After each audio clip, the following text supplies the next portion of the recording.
मुरारी त्रिपुरांतकारी भानु शशी भूमी सुतो बुधश्च गुरुश्च शुक्र शनिराहु केतव कुर्वन्तु सर्वे मम सुप्रभातम। श्री गुरुदेव दत्त श्री स्वामी समर्थ सुप्रभात मंडळी। अध्यात्म कलियुगाच्या चॅनल वरती मी वैदिक ज्योतिषी गणेश शास्त्री शुक्ल आपल्या सर्वांचे स्वागत करतो। आजचे पंचांग आहे 18 मे 2024 शनिवार, वैशाख मास शुक्ल पक्ष दशमी, उत्तरा नक्षत्र, हर्षण योग आणि गरकर्ण। चला तर सुरू करूया 12 राशींचे भविष्य कथन। मेष राशी, आज अनोळखी व्यक्तीशी व्यवहार करणे कदाचित आपल्या महागात पडू शकते, तर चुकीच्या व्यक्ती किंवा अनोळखी व्यक्तीशी व्यवहार करायला जाऊ नका, सावध राहा। वृषभ राशी, जर आपल्याला मानसिक त्रास वाढला असेल किंवा त्रास जास्त होत असेल तर आपण ध्यान साधनेचा उपयोग करून घ्या, नक्कीच आपल्याला मनशांती लाभेल। मिथुन राशी, एकाच वेळी अनेक विषय हाताळणे आपल्याला महागात पडू शकते, एकाच विषयावरती एकाग्रता वाढवा, आपल्याला नक्की यश मिळेल।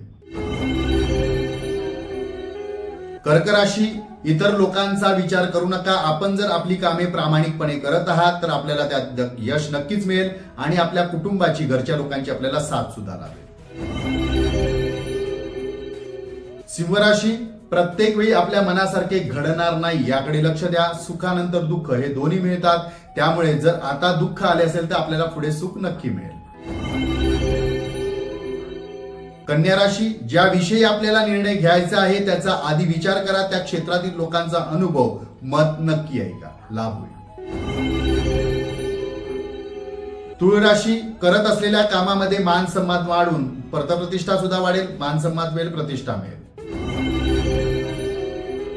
वृश्चिक राशी, जास्त मेहनत करून अधिक संकटे कशी दूर होतील याकडे लक्ष द्या, आळसपणामुळे आपले पुढे नुकसान होऊ शकते।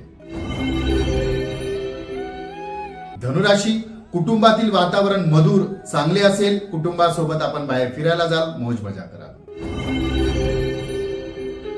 मकर राशी, आपल्याला आज आपल्या मनाप्रमाणे एखादी मोठी वस्तू, मौल्यवान वस्तू विकत घेता येईल, मनातील इच्छा त्या संबंधित असलेली पूर्ण सुद्धा होईल।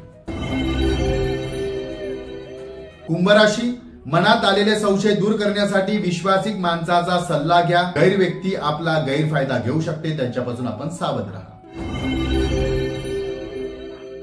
मीन राशी, जोडीदाराच्या सहकार्यामुळे आपल्या आयुष्यात आलेले संकटे दूर होतील, त्यांची मदत लाभेल। आजचा दिवस 12 राशींच्या लोकांना शुभकारी हितकारी ठरो। चला तर उद्या पुन्हा भेटूया याच ठिकाणी याच वेळी, तोपर्यंत सर्वांचे